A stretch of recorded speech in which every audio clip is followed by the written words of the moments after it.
Is the sweetheart you married the husband you expected him to be? Has the war created new problems for you in your marriage?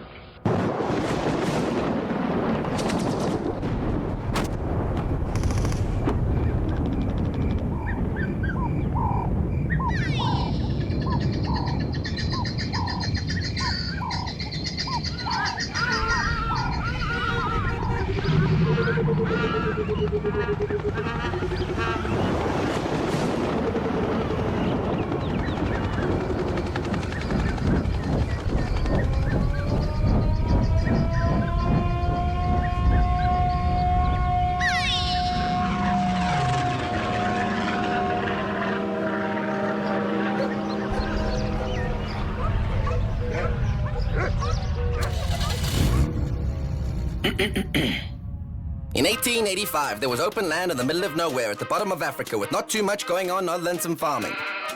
In 1886, a guy called George Harrison, Not the guy from the Beatles. found gold on a farm called Langlaagte, and all hell's been breaking loose ever since. Gold seekers rushed in, started pitching their tents and prospecting, and soon it would become the world's biggest campsite. As more and more gold was found, the camps got spruced up, the systems jacked up, and the people stacked up. Johannesburg would expand quickly, and the foot remains flat down on the pedal, with mine dumps appearing over the city over the years as evidence of the progress. The tented camp soon developed into a tin roof shanty settlement because it seemed like the logical step, I guess, which in turn became an Edwardian-style town and eventually the current sprawling African city that is today's Johannesburg, although there are still lots of tents and shanty towns in the mix. Like any true mining town, hundreds of thousands of fortunes have been made and lost, many backs have been stabbed, and heaven and hell have been found millions of times over. The name's Johannesburg, Joburg for short, JHB when abbreviated. Sometimes it's even called Josie, though that can feel a bit like calling Attila the Hun Tilly. There are 3 million people in Joburg and 10 million in the greater metropolitan area. Although cities like Cairo and Lagos might feel grumpy to hear it, it's undoubtedly the economic powerhouse of Africa. This comes with a price to pay, though. There's so much turmoil above South Africa on the map, and within it too, that it feels like there's a constant, immovable weight on the country's shoulders. You know that image of Atlas holding the world above his head? Now imagine that same thing with woodpeckers and piranhas pecking and snapping at his sides and ankles. That's South Africa. And right at the heart is Joburg, Egoli, the city of gold, the engine room. For everything that it faces, it's definitely a strong heart and a strong body. It goes through so many traumas and comes out on the other side that the bad things simply become battles and skirmishes in a war that, whatever the cost, the city must win. It's a young place, and if gold had never been found, it wouldn't even be here. There's trauma, riches, despair, and magic, both black and white, the magic I mean, all around, all the time. And at every intersection between mansions and country clubs, there'll be people with less than nothing pleading for help. With all the hectic and all the good, the city's become slightly unhinged. Red is green, left is right, cops are busy, and deadlines very, very tight. It can be so confusing. Everything will be going great. Then your buddy gets shot dead by some drunk guys who stole a gun and nobody gets arrested. Somebody comes into your house one night and shoots your dog. And when you report it to the police, they tell you there's nothing they can do about it and you must go tell the SPCA. You'll be in traffic one day and a guy will get out of his car and shoot another guy in the neck for cutting him off. Then everything's fine for a while. Then babies get raped because people think it's a cure for AIDS. And other people get killed by mobs just because they're foreigners. And drunk drivers kill sober drivers. And bribes are made and crimes well paid and nothing gets better. Then it does for a while. Then it doesn't anymore. Then somebody calls you with a great opportunity and you're up all night working on the proposal and you think to yourself, hey, this is why I'm here. Then the power goes out. Then it comes back on and it's much more expensive. And somebody gets their throat slit in front of their kids for a cell phone and you look at the trees in the sunset and you think, wow, that is so nice. Then somebody smashes your window and you didn't see him coming because you were looking at the trees in the sunset. Then another friend gets hijacked. Then your mom. Then everyone's making money. Then they're not. And you go a little crazy and a little more. Then you lose the plot. Then you're angry. Then you're positive. Then you're terrified. Then you're anxious. And you just want to survive. Then you want to get out and you can't. Then you can and you don't want to anymore. And if you think about everything too much, you start losing your mind because you just want to help. Then you're all over the place. And dogs are barking and miners get trapped and nobody from the bank calls you back. 80. And somebody wants something from you everywhere you go and you just can't give to everyone because you can't. 80. And you want to and you don't want to and you feel good and you feel bad and you feel lucky and you feel 80. sad. What? Just relax. You're right. Yeah, you're totally right. Welcome to Joburg.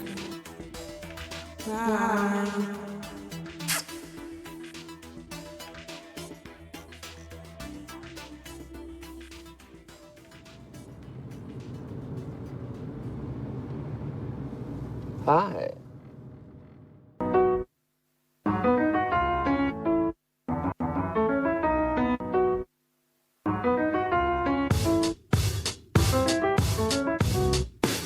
The place that was on the shores of an inland sea 3 billion years ago is now pretty much the only major city in the world not built on a large water source. Thing is, they found gold in the middle of nowhere, and you know how the ancient saying goes, first we find the gold, then we sell it, then we'll get whatever we need. It's not about Paris, and we're not going to talk about the fucking, floating down in whatever, the sign on a gondola or some shit. I was born in Joburg. Josie is its own beast, but it's also an African city. Joburgers are the great survivors. We're a proud people, a proud nation that has come through so much. You know what? Crime's the new saying. That's what I say. In this country, hey, to sleep in the streets is dangerous. You can wake up in the morning, your head is outside, and the rest of the body is elsewhere. Actually, Adrian, Clive at the moment is struggling to survive in Joburg. Oh. Now we come through every single time, and we'll do it again this time. We'll just be a hardier bunch of people. And one way or another, we survive. Joburg is not Cape Town, for which every day I give thanks. George Harrison.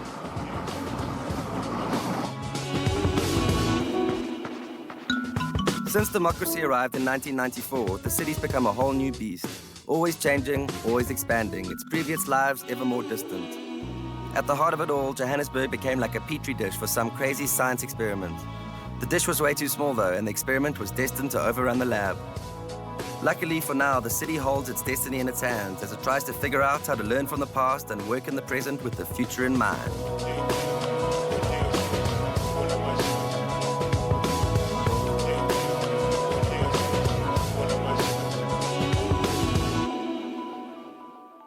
No guide to Johannesburg would be believable without acknowledging its scary side.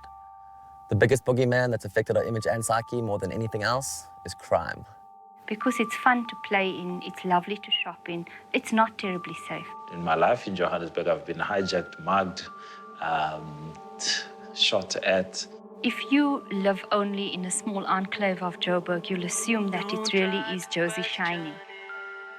Drive a little bit, 15 to 20 minutes in almost every direction, and you'll see that we haven't yet gotten where we need to be. The minute you have people who have nothing to lose, because they have no place to stay, they don't have a job, and they hang around most of all watching people going about their lives, making it, looking prosperous, you have a recipe for disaster right there.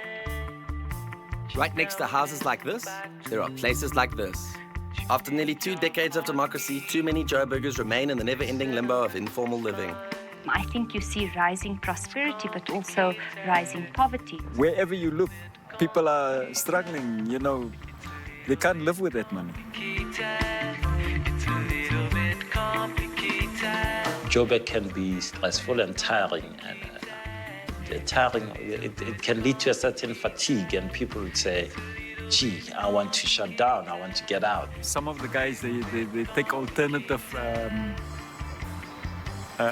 routes to get money.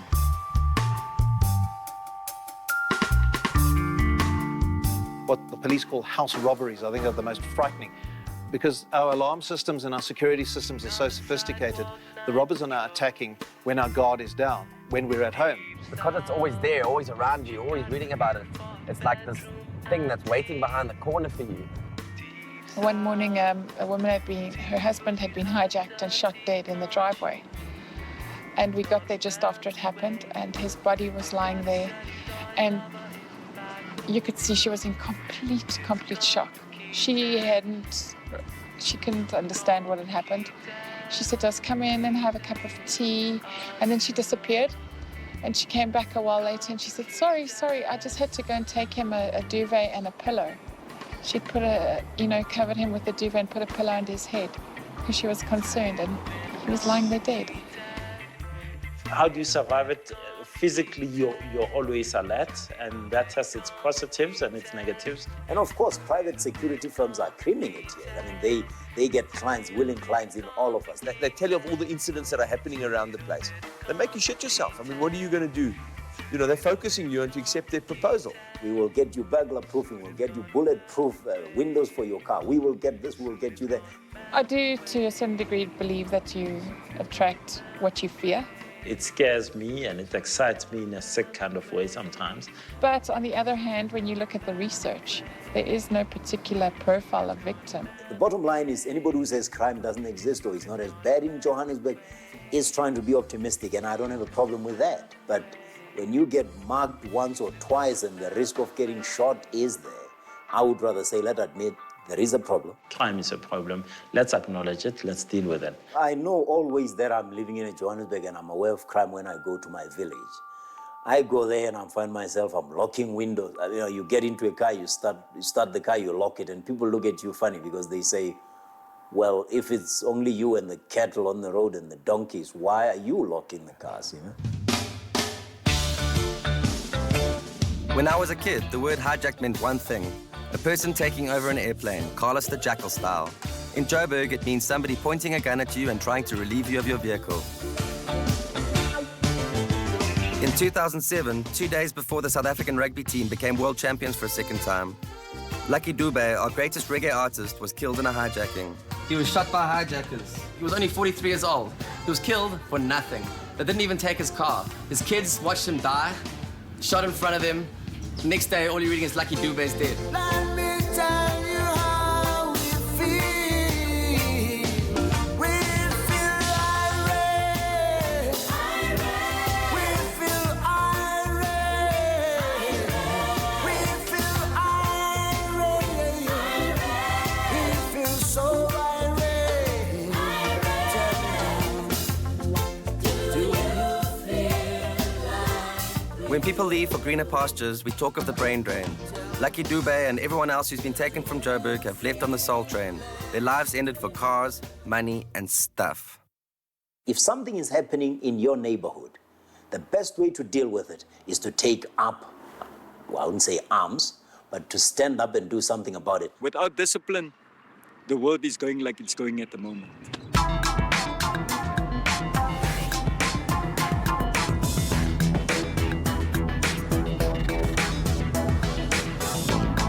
So shooting guns. I've never actually shot a proper gun. So since we're doing Surviving Joburg, I think it's time to come have a little go.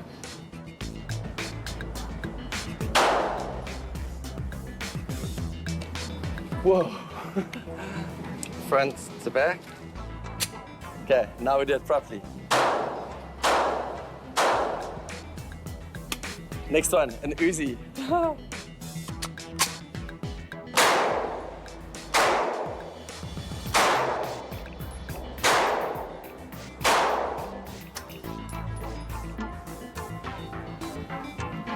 I think Uzi might be my gun. But I tell you what, I'd be quite happy with a gun-free world. I felt shaky when I first picked up that handgun. When I was about to shoot, I didn't know what to expect. I think I just closed my eyes. No guns, please, please, please, guys, please. Fuck, no guns. As much as we like pushing against the envelope of being a fairly lawless and wild city, I think there have to be limits on that. Otherwise, you do begin to hurt yourself.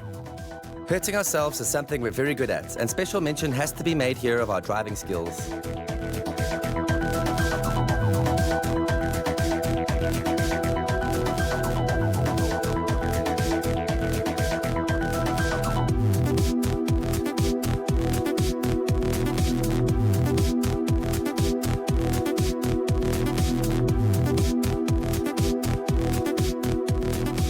It wasn't difficult to find a good example of a typically foolish Joburg driver. My friend Paul asked me one time... So who's the best driver you know? My answer was... I honestly believe I'm one of the best drivers in the world. I bet you I'm better. Paul, I've never had even a fender bender. Here's what happened 3 hours later. 36 hours later, I drove into the back of someone. That's bad, dude. Here's my car 70-something hours after telling Paul that I'm the best driver I've ever met. As long as drunk driving and the sort of driving you see every day is permitted or ignored, we're going to have a death rate on the roads which is amongst the highest in the world, despite having some of the better roads in the world. Got to go to the magistrate's court because I got a speeding fine the other day. The lady was very nice about it though. How much was it? 250. How fast? I was doing 97 in a 60 zone. What you're doing is antisocial as well as criminal. And until we stigmatize road transgressions, we haven't got a hope in hell of improving our road accident rate. I've just got one more sad thing to show you. In 50 BC, all roads led to Rome. In southern Africa today, most roads lead to Joburg. The biggest source of immigration is Zimbabwe, thanks to years of meltdown there and a very strange man called Robert Gabriel Mugabe.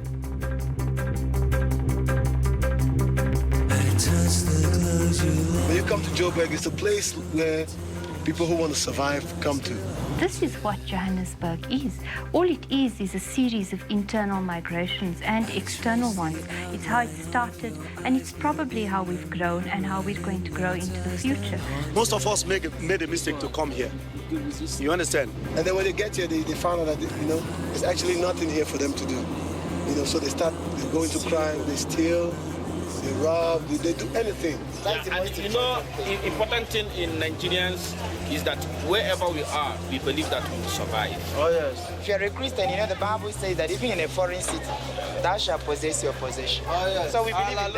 Amen. The people that are educated here, they are friendly and they are very nice. But if you meet those ones that are not educated, they make this place look like hell for you. The South Africans actually make money from crime. They do. But the difference is, when they make their money, if you come to Hillbrow late in the night, you see the torties, you see the criminals. What they do is that when they make money, they go to the pub. They drink it all out, and by the next morning, they broke. You understand? But the Nigerian man, when he comes to South Africa, his first year and whatever, he saves money, you understand? He makes a plan for himself. He does the crime or the drug dealing, and all he's thinking about is how much money can he save. I was driving one day. A metro cop stopped me. Because of my accent, I'm not a South African. He saw it, say, "Hey, so you are from Nigeria?" I say, "Yeah, you people are criminals." So I was laughing. "Why do you say so?" He said, "Hey, you people should leave our country. Go back to your country." What? You understand me?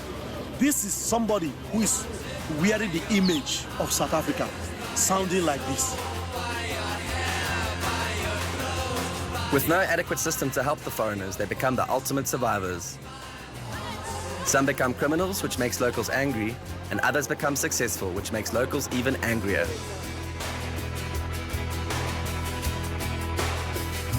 In this place here, which remember is so close to here, locals, encouraged by community leaders, turned with a vengeance on the foreigners living among them.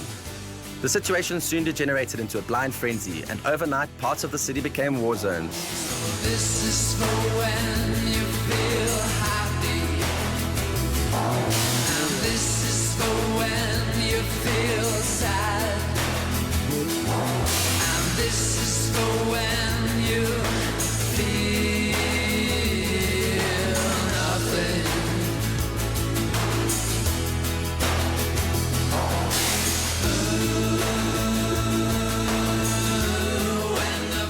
Eventually, the government called in the army to help out. Given our history of violent oppression, it was a big thing to see troops in town. So this is for when you're feeling happy again. And this is for when you're feeling sad. And this is for when you feel something. Faced with an indisputable humanitarian disaster, the government was forced to set up makeshift refugee camps around Johannesburg. A few months after the craziness ended, the camps were closed down. The refugees were left to make a plan here or go back home. When I was in primary school, there in Nigeria, then South Africa was not yet free. We used to contribute money. Listen, you are enjoying here. Your people are suffering in South Africa. We need money to support this black government. When people feel like the goodies of democracy are just not arriving, they will seek to pin that blame on somebody. Most South Africans who are getting all high and mighty and righteous about being South African would be shocked they come from Senegal. They would be shocked they come from DRC. What you really do want to do is the bloody hard work of assimilating people into communities, into the fabric of the cities, because otherwise they're always going to be an other. But if we think we're going to stop it by being hostile, we're kidding ourselves. So, but nevertheless, life goes on. This is the United States of Africa. What can we do? Maybe someday everybody will understand that we belong to each other.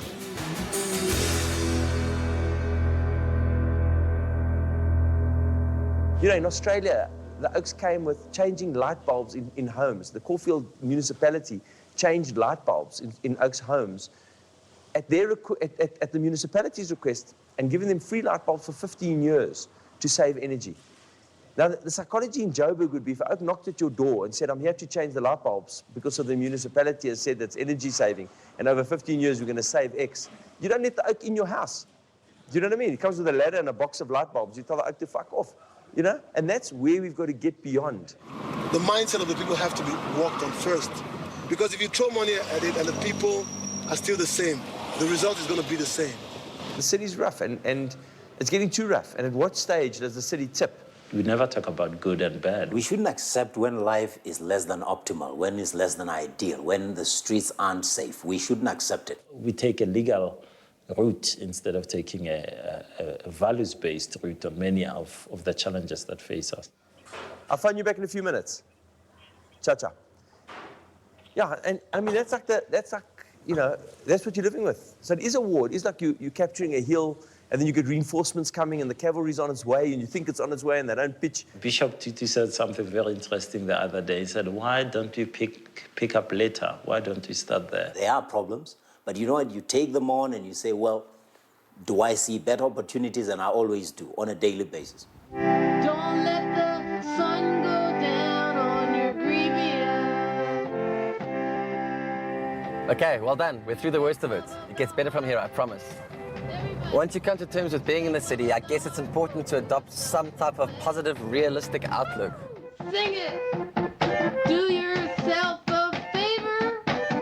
Become your own savior. And don't let the sun go down on your grievous. I understand people leaving. I'll never discourage an oak. He wants to go, he must go. But the oaks that stay must make a difference. That's my view. They need to like instill some kind of like positive militant attitude. So it's like if you believe it's wrong, don't fucking moan about it. Do something. But make a real difference. Don't make a difference like a half-cocked difference. You've got to make a real difference. But it's hard sometimes to engage with oaks that can make a difference. And that's what we're trying to do. Hello? Everybody, respect love of the heart over lust of the flesh. Woo! Sing it. Do yourself a favor. Become your own savior. And don't let the sun go down on your grievous. It's impossible to fight a war if one side doesn't show up. In Joburg, it's often best to be that side. Reacting predictably to the enemy will get you in trouble. Stay out of trouble. When you're here, be watchful, pick your battles, and don't, whatever you do, throw things at the guy with a gun-shaped pocket.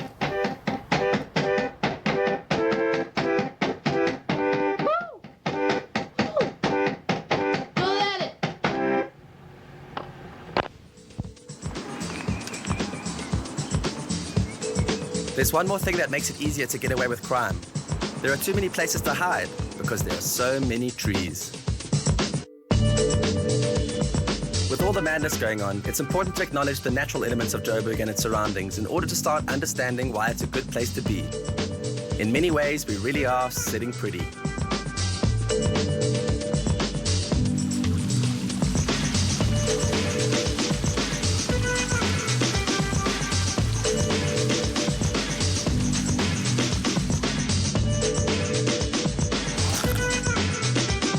Much of the city sits inside the world's largest man-made forest. As you get further from the center, the tree cover thins until it merges into the original high-veld vegetation. The high-veld is a dry grassland plateau 1,800 meters above sea level.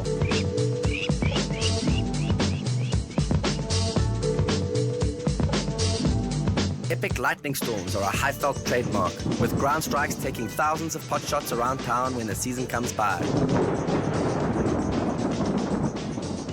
Everywhere you go in Africa, the days and nights teem with life, and Joburg is no exception. Grey heron.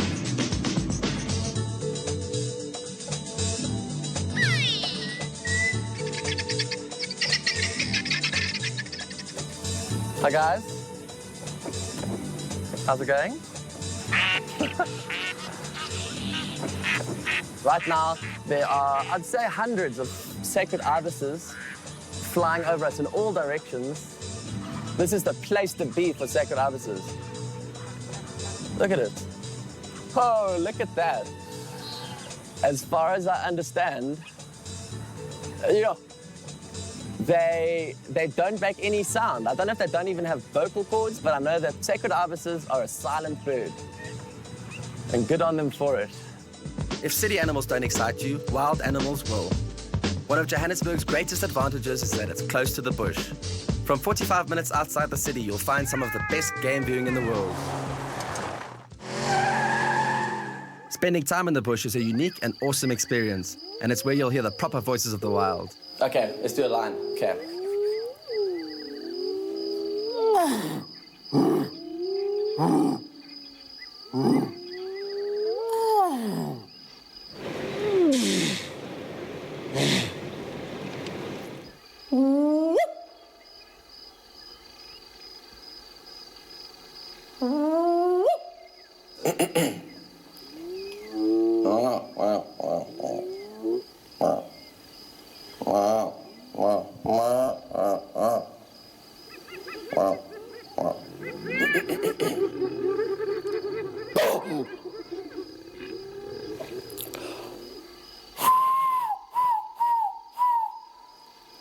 That's not a great fish eagle. It's kind of a piggy fish eagle, but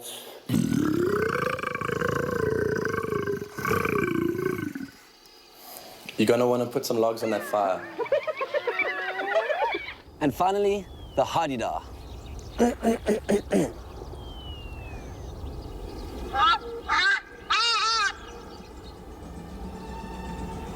What? One of the best things about Joburg is that it's part of a beautiful country on an incredible continent.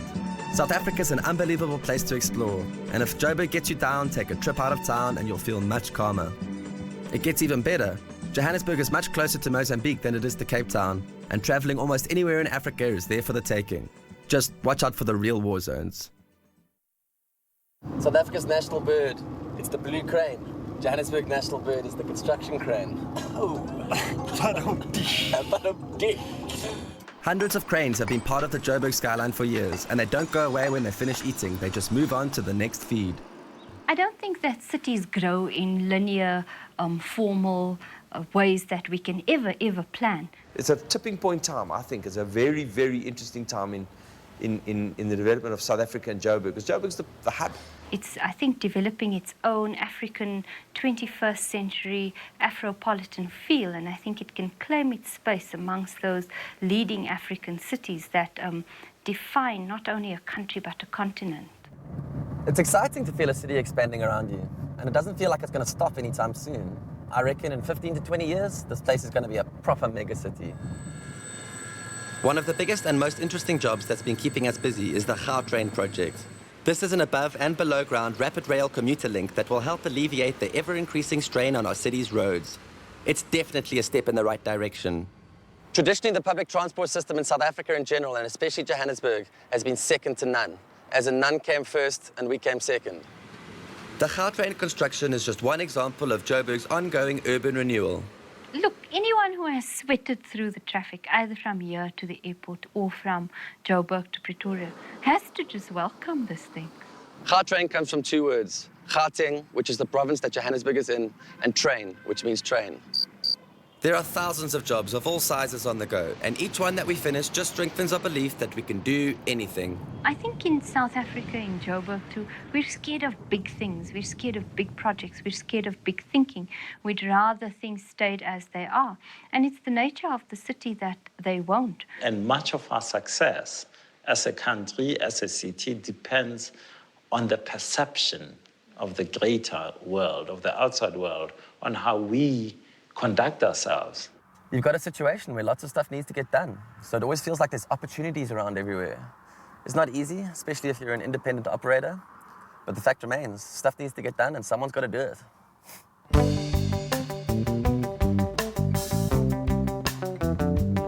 One thing you can say for sure about Joburgers is they like to make things happen. It's like a continental watering hole for hustlers, entrepreneurs, and general industrious types at every level. Just like miners, everyone's prospecting, searching for their share of the gold.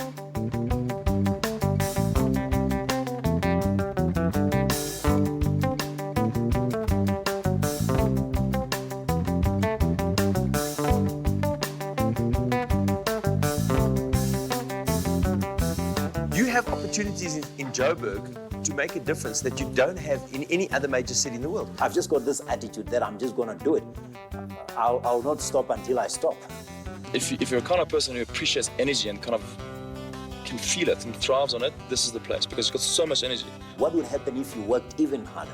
What would happen if you networked better? You want to get a lot of stuff done here, you've got to be good at multitasking. I mean, there's just no doubt in my mind that you can create energy here. It's got an energy that I don't think exists elsewhere in this country. You just need an eye that spots an opportunity because in everything that's going to develop, there will be a chance for you to jump in.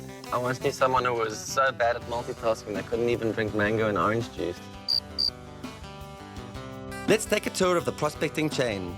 A good place to start is traffic lights, or robots, which they're called here, and I'm not sure why. I think it's because when they first arrived, people saw these tall poles with flashing lights and were like, oh my gosh, it's a robot. Johannesburg intersections are like the United Nations of street vendors. Chop, chop. They hawk a range of everyday products, fruits, vegetables, flowers, not so everyday products, and African crafts. It's impossible to go through 10 minutes on the move without someone trying to sell you something. Between homeless talk newspaper sellers, fruit sellers, watch sellers, joke sellers, glove sellers, car guards, ball suppliers, window washers, and all the rest, Joburgers frequently ask themselves, how much money do I actually spend on these things? We decided to find out. Here's how it worked. For 1 week, every time someone tried to sell us something we didn't already have, we had to say yes. I'm buying today. Cell phone charger, cell phone charger. I need a cell phone charger for the Motorola. How much are they? How much? Where's it for? That's the one. Okay, I want one 18 years and I want 1 star. Does it work? Yeah, it's working. $5, $4. Do I have a warranty on this thing? Thanks, guys. Ciao. How's it? Find a new. Get a new? Yes, how much? Give me 40, please. You got earful. No, 40 bucks. Okay, it's fine. 40. 40. Yes, 40 is fine. Perfect. Chop, chop. I got my license. We're going back because Paul's cell phone charger doesn't work. Oh, yeah? Sharp, thanks, officer. Oh, I want to globe the world, dude. Exactly what I want. We're going to show you where South Africa is, America. Awesome. Where's the maps? The maps. How much for a rosary? That's 20 rand. How much? 20. Okay, that's fair. How much the map? Map is 120. 20. See what you find, sir? Bring me some grapes. 120. I'll give you. I've got 60 for the small one. Can you give me 2 for 30? Okay, free. 32 bucks. Sweet. Yeah, one red, one black. I think it's pleasure. Sweet, bro. Where's the guy with the cell phone chargers? Oh, no, we don't want to. How much are your glasses? How much are they? He's coming like to make yourself. What do you think? Give me 1 foot for this one. We need to swap the charger. This one doesn't work. Yeah. This one? 120. Oh, that one's nicer. It's like that one. That one's much nicer. Make it 20 bucks, my man. I'll give you 100 for the big one. Yeah. It's Africa. Africa? Yes. Thanks. Thanks, bro. Why is France on Africa? This is Europe, not Africa. Is that Europe? No, man. He said Africa. Yeah, like the other guy said, the charger works. Works, don't worry. Oh, it is Africa. My bad. Sorry. You're right. I'm running so late. I'd run like a 5 hour. I don't know. Okay, no problem. Let me give you the whole box for 25. Just like the seatless guys. 20 bucks, dude. Okay. Yeah. I just got robbed. This thing still doesn't work. They're not bad though. I mean, for what, 140 that could be worse. See, bro. Ciao. You're a celeb today, bro. Here we go. Grapes. Test. I don't like seeds. Seeds. But it's actually quite nice. Yes, I buy much more super glue than I'll ever need in my life, but I don't get irritated because I do think that's exciting that people are selling stuff. Even though the experiment was fun, we couldn't just go around spending money like that. We had to try get it back, plus a little bit extra if possible. So we've taken all of our old clothes and we're having a jumble sale. We're not at the best time or place to be doing this, but hey, let's see how it goes. 10 bucks. Die ouens en ousies. Hulle is almal terug van overseas. Same as the other one. Also jy nou as na, jy verstaan my praat. Vir hulle ons sê, welcome back to Gauteng, place of gold, place of happiness. Gauteng man, Gauteng vibes. Well, that's nice. Money starts to go in pocket, and then we have something to turn around later. Okay, you're coming into the state of the century, my man. 2, 4, 6, 8. Here's 10. $5. 10 rand. Roger Federer, for you, 5 rand. 10 bucks. 15 bucks for both. My diva himself. 12, now get out of here, you're robbing me. 12 bucks, 12 bucks. I'll give it back to you, buy me a burger, okay? Okay, sorted. Sold. 10 bucks, 10 bucks. 5 bucks. Let's see what we got so far. So we're looking at about maybe just over 200 bucks. You take the notes, you make them into a bigger note, or you buy something that you want. And the coins you keep in your car in your back pockets, and you give it to people as tips for the next like 3 days. Everyone wins. Jumble sale's over. I think we made about 480 bucks, and we move along. We also thought it would be nice to organize a party for you guys while you're here. So we found a venue, made some flyers, and charged 40 bucks at the door.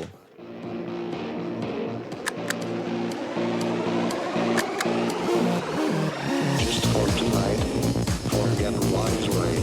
Come on, move your body to the flashing light. Just for tonight, forget lines right. Come on, move your body. I rest my case, dude. It turns out that saying yes to everyone on the streets for 1 week will cost you about 2,400 rand. With 480 bucks from the jumble sale and 3,000 from the door at the party, we came out just over 1,000 rand in the green. Woohoo!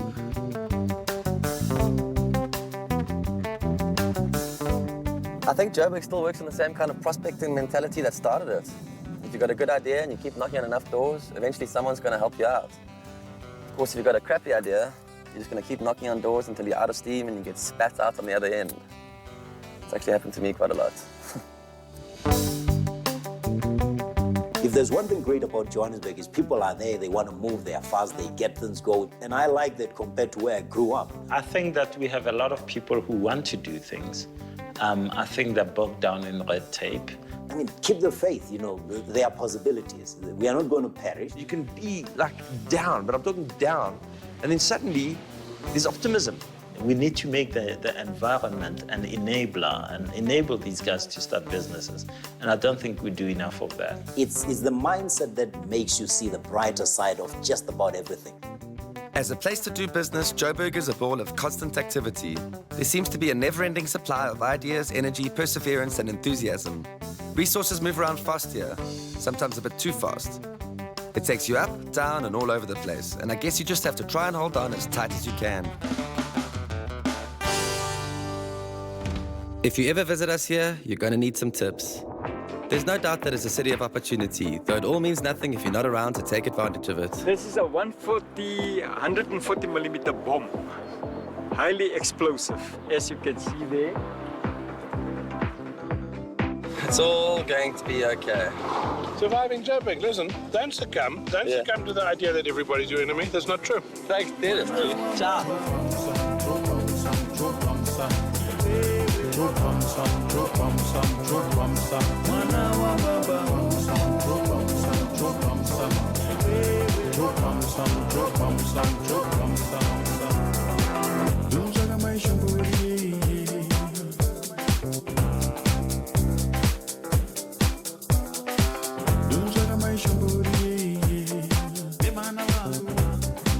Joburgers are extremely aware. They've got eyes in the back of their heads and lots of little ways to keep away from danger. I don't think it's important to go into any major detail, but definitely a good idea to go through some of the basic ones. The number one priority is to have a base. Whether it's a shack, a flat, a hotel room, or a house, it's probably impossible to resist the dark side without one.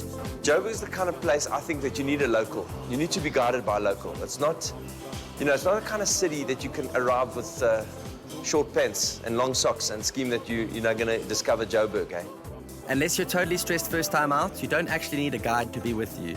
Just get good advice and use it. It's always available.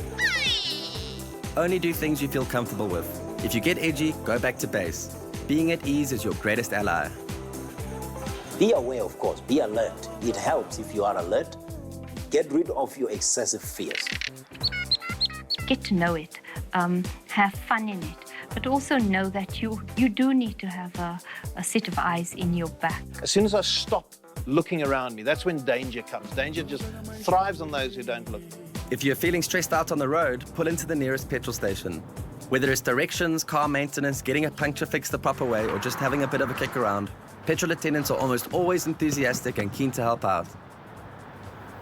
A little tip for anywhere that you go in Joburg, or South Africa for that matter, always have a knife. Because if you don't have a knife, you can't cut your biltong.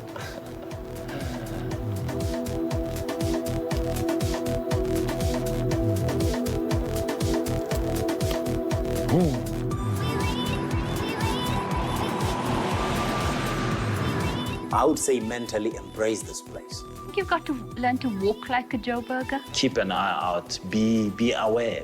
Once you've got a base, you need to be mobile. Car is first prize, so anything will do. If you're going to be on two wheels, you'd better be super careful.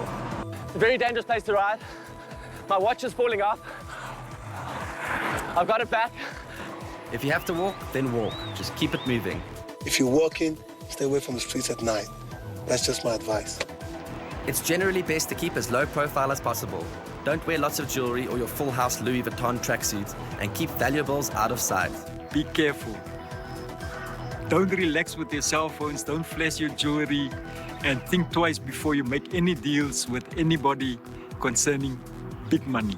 If you go out buffalo hunting, you're one of those people who wants to go out and shoot buffaloes, and one of the buffaloes comes and gores you.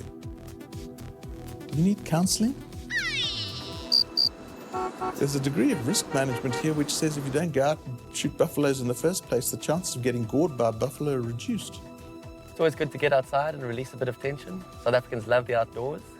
You could learn to play cricket, or maybe learn how to kick a rugby ball. Because there are so many official and unofficial languages, it's always good to use some physical communication. A few mostly universal hand signals will serve you well. A thumbs up never hurts. This one works great. So does this one. You generally want to avoid this one. If you want to catch a taxi to town, just do this. And if you want to buy a round of drinks, it's the same as anywhere. Uma ufuna ukuba slim, kumele verstaan Italië se Jews. Hy het gesê dat as jy absoluut gesorteerd wil wees, dan moet jy die tale van Joburg verstaan. If it ook tunes you grief, tune him you're somewhere jolling with your chinas and you're not soaking any kak. Oh yeah, and if someone tells you they'll do something just now, don't hold your breath. And don't forget, get out of town as much as you can. The most important thing to realize is that South Africans, and especially Joburgers, are extremely nice, warm people. Spend a day walking around saying, how's it to everyone? You'll see what I mean. Most of all, I would say find a good friend. Make friends. I think South Africans are amazing people. They're always eager to help. Go out, walk around, meet people. Ask for help. Don't wait to be approached. If you think you're lost, if you ask someone, that person is more likely to be good than bad. And that's how you build relationships that will eventually make you make it, thrive, more than just survive.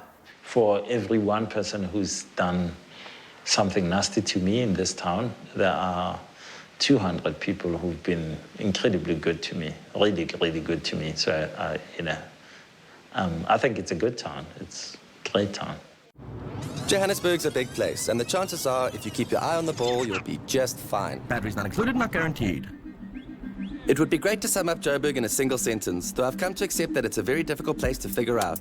I will leave you with just a few of the things that make it tick, things that make us want to make it better. It's because of the Joburgers who are all in it together, pushing forward and mostly just trying to be positive. It's the mix of energies, opportunities, and warped craziness that make you learn lots of lessons quickly, whether you want to or not. And it's the pride of being a vital part of a beautifully strange and special country. We love complaining about the problems of our city to each other and then defending it when outsiders try and do the same. We love our noisy garden creatures even when they wake us up in the middle of the night. Though we hate finding these things in our shoes. And we get a kick out of doing more than what's humanly possible to get done in a single day. We like opening up our own businesses and then trying something else if they don't work out. And taking on big projects, knowing that come hell or high water, we'll do whatever it takes to make them happen. We enjoy soaking up the summer sun, even though there's no beach. And we never get tired of seeing the jacaranda trees bloom. We like to hustle, we really like our sunsets, and we love to party. There's lots of magic here, and the best thing is you don't have to dig too deep to find it. Where else could you be driving in traffic, then look over to your right and see a cheetah sitting in the car next to you? Where else would someone call to ask if you'd like to get paid to stick 4,000 dots on a wall in the middle of the night? And where else would you find a security guard, soccer partner, production assistant, movie sales rep, translator, and friend all in one? Hopefully soon, the city will become a bit less extreme so that it's easier to enjoy the best of it. There's gold here, and Joburgers are the miners. It is slightly unhinged, for sure, but not as much as people think. It's a place that goes by many names. I know I said that calling it Josie didn't really suit its character, but that was a long time ago. It's the people that give the city its personality, so I guess we should call it whatever we want it to be. Joburg is marching forward, and the camps are still getting spruced up, the system's jacked up, and the people keep on stacking up. Overall, I think there's a lot of realistic reasons to be positive and hopeful about Joburg, for all the scary stuff. So, dare I say it, here's to Josie. It's a true African city, for all the good and for all the bad. It really is a mining town at the moment. It's a frontier town.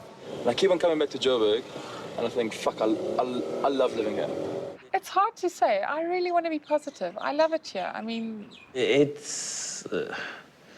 It's Johannesburg, and I make my peace with that, and I survive it. I mean, I thrive in this town. I'm realistic, right? I'm 40 years old. I didn't grow up here. I didn't have a relative here. Probably with my surname, you'll find there are only 2 or 3 of us in the whole city. But I'm staying here. I've decided this is the place I want to be because I know I can launch a lot of enterprises out of this city. My personal dream is for one thing only, and that it is a safer city. All we're going to do is we're just going to adapt more and more. But I've never wanted to be anywhere but here. And I think Joburg has a real future with all of the frustrations of a big city, but I'm very happy to be here. It touches me in a different way. Because you feel like you're here, so let's fix this place. You can't fix Paris, you can't fix London, you can't fix Sydney. You can fix Joburg.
Sacred Ibis.